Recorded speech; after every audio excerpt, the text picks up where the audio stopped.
Kindly subscribe to our YouTube channel. See how to. Click on the subscribe button below and also click on the bell beside this. This will notify you once we drop a new video. Thank you.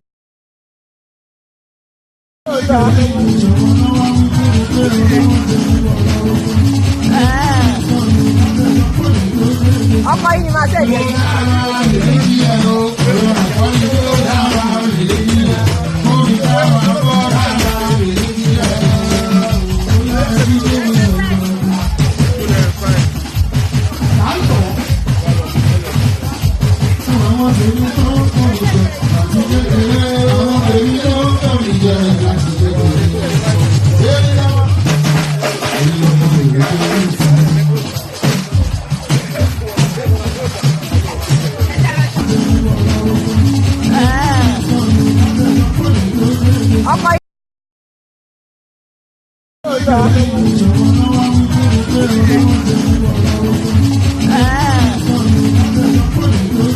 ọkọ yìí ni máa tẹ̀lé.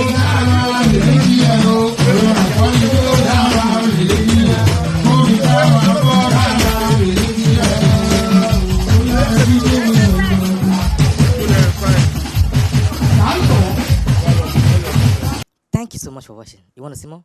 Click below and subscribe because we drop video every day.